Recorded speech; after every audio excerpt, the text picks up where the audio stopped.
Makeup वाली जिठानी। यार ज्योति, तेरी तो शादी हो गई, मतलब तेरे पास तो अब मेकअप करने का परमिट आ गया। अब तू खूब सज सवर कर रहना और मुझे अपनी पिक्चर्स भेजते रहना। पता नहीं यार मेरा नंबर कब लगेगा।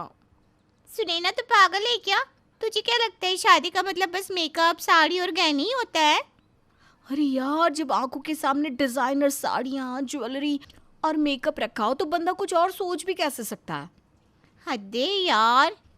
ऐसी भी क्या दीवानगी सजने संवरने को लेकर कि तू ऐसी ललचाई नज़रों से मेरा मेकअप बॉक्स देख रही है? तुझे पता भी है तेरे पास टोटल कितने फाउंडेशन है? इतना मेकअप का सामान भरा हुआ है कि कॉस्मेटिक की एक शॉप खोली जा सकती है। अरे यार, मेकअप का प्रोडक्ट खरीदने से क्या होता है।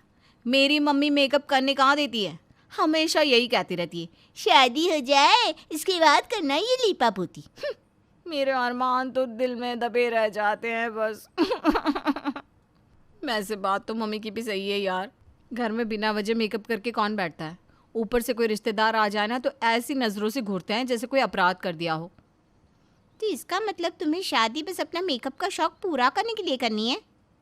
यार मैंने ना इतनी मेकअप ट्रिक्स सीख ली है, अब बस मुझे मौका भर चाहिए। मैं तो हर रोज़ एक नया मेकअप लुक ट्राई करूँगी। सुनैना की भोली भाली और प्यारी प्यारी बातें सुनकर ज्योति खिलखिलाकर हंस पड़ती है। पता नहीं शादी के बाद तेरा क्या होगा। बेटा, आजकल शादी करना भी उतना आसान काम नहीं रहा। वहाँ भी ना पूरी पॉलिटिक्स खेली जाती है। और जितनी तू सीधी सादी है ना, तेरा भगवान ही मालिक है। ज्योति शादी करके अपने ससुराल चली गई थी और कुछ ही दिनों बाद सुनैना के रिश्ते की बात भी विकास के साथ चल पड़ी थी। विकास के घर में सबको अच्छा लगा था और इस तरह जल्द ही सुनैना और विकास की शादी हो गई। यूँ तो सुनैना जिठानी थी, लेकिन उसके देवर अरुण की शादी विकास से पहले हो जाने के कारण उसका गृह प्रवेश उसकी देवरानी कीर्ति ने करवाया था। अब जैसा कि हर घर में होता है, जिस घर में देवरानी और जिठानी होती हैं, उनका हर बात में कंपैरिजन करना तो जैसे रिश्तेदार अपना धर्म समझते हैं। भाभी, बहू तो आप बड़ी सुंदर लाई हो। नए नक्श देखो कितने तीखे हैं सुनैना के। इसको तो मेकअप की कोई ज़रूरत ही नहीं। अरे बुआ जी, मेकअप की ज़रूरत क्यों नहीं है। मेकअप तो सबको करना चाहिए। मेकअप हमारी खूबसूरती को और बढ़ाता है और मेकअप करना कोई बुरी बात थोड़ी ना होती है। श्रृंगार तो हर स्त्री का अधिकार है और मुझे ना मेकअप करने का बहुत ही शौक है। मुंह दिखाए के दिन ही नई बहू सुनैना के मुंह से ऐसा जवाब सुनकर बुआ सास रुक्मिणी का मुंह टेढ़ा हो गया था। भाभी, बड़ी तेज तर्रार है ये सुनैना। सिर्फ नए नक्श ही तीखे नहीं है, उसके ज़बान भी तीखी है। अभी से अलर्ट कर रही हूँ आपको। लगाम कसकर रखना सुनैना की। अरे दीदी, बहू है हमारे घर की, कोई पालतू जानवर थोड़े ना है कि उसको लगाम कस के रखेंगे। बच्ची है, अभी नई शादी हुई है, संभल जाएगी। अरे कीर्ति बहू को देख लो। देवरानी है पर कितनी सादगी से रहती है। और एक अपनी इस नई नवेली सुनैना को देख लो। 16 श्रृंगार करते तो बहुत औरतें देखी है, लेकिन आपकी बहुरिया तो 56 श्रृंगार करके आई है। और श्रृंगार ही नहीं, ज़बान भी पटर पटर चला रही है। मैं तो बता रही हूँ भाभी, मुझे उसके लक्षण ना ठीक नहीं लगते। काजल तो देखो ऐसे भर भर के लगा रखा है जैसे कसौटी ज़िंदगी वाली कोमोलिका हो। ये पहली बार था जब सुनैना के मेकअप को देखकर उसकी तारीफ करने के बजाय कोई उसमें कमियां निकाल रहा था। बेचारी सुनैना को कहाँ पता था कि ससुराल बड़ी टेढ़ी खीर होती है। नई बहू के घर में आती ही उसके उठने, बैठने, चलने, हंसने, हर बात से उसको जज किया जाता है।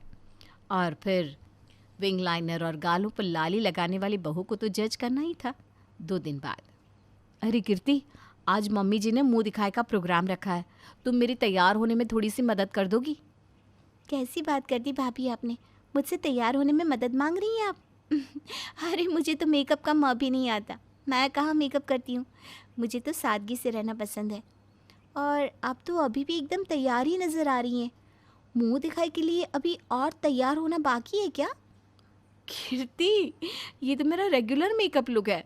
मुंह दिखाए के लिए तो मैं स्पेशल लुक क्रिएट करूँगी ना। अरे बाबा, आप करो ये सब, मुझे ना ये समझ में नहीं आता। सुनैना घंटों तक तैयार होती है और तैयार होने के बाद मुंह दिखाई में शामिल हो जाती है। मुंह दिखाई करने आई महिला कहती है, देख रही है आरती जी, इनकी नई बहू तो बड़ी चटक मटक नजर आ रही है। कहाँ कीर्ति, कहाँ ये सुनैना? ठीक कह रही है बहन जी आप। कीर्ति जितनी सीधी सादी है ना, ये बड़ी सुनैना उतनी ही तेज तर्रार निकलेगी। कुछ ही दिनों की बात है, उसके बाद देखो रोज इनकी घर से धमाकों की आवाज सुनाई देगी। अरे बहन जी, क्या धमाके होंगे इनके घर। कीर्ति को तो दबा के रखेगी ये। बेचारी सीधी सादी गऊ सी लड़की कुछ बोल ही नहीं पाएगी इसके सामने। सुनैना के मेकअप के बारे में तरह तरह की बातें कर रही थी मोहल्ले भर की औरतें। सुनैना की शादी को अब 1 सप्ताह बीत चुका था। 1 सप्ताह के बाद सुनैना की सास ने वापस अपना स्कूल ज्वाइन कर लिया। अब सासू माँ लक्ष्मी देवी घर की जिम्मेदारियां दोनों बहुओं पर छोड़कर सुबह जल्दी स्कूल में पढ़ाने के लिए निकल जाती और दोपहर में 2:30 बजे तक लौटती। सच में मुझे तो बहुत ही मज़ा आ रहा है। रोज़ रोज़ बढ़िया बढ़िया साड़ियाँ पहनकर रेडी होना और फिर विकास जी का मेरे रूप पर मोहित होना। हाय मुझे तो सोचकर भी गुदगुदी हो रही है। तभी सास लक्ष्मी की आवाज़ उसके कानों में पड़ती है, सुनैना, कीर्ति, शाम को तैयार हो जाना, हमें शादी में जाना है। शादी में जाने की बात सुनकर सुनैना तो खुशी से फूल ही नहीं समा रही थी। शाम को तय समय पर सुनैना बिल्कुल दुल्हन की तरह सज संवर कर तैयार होकर खड़ी थी। वहीं उसकी देवरानी कीर्ति हमेशा की तरह बस बिंदी लिपस्टिक लगाकर एक अच्छी सी साड़ी पहने हुई थी पार्टी में। कीर्ति बहू, हमें तो तुम्हारी सादगी बहुत ही पसंद है। इस सुनैना को देखकर तो ऐसा लगता है जैसे आटे की बोरी ही खाली कर दी उसने आज।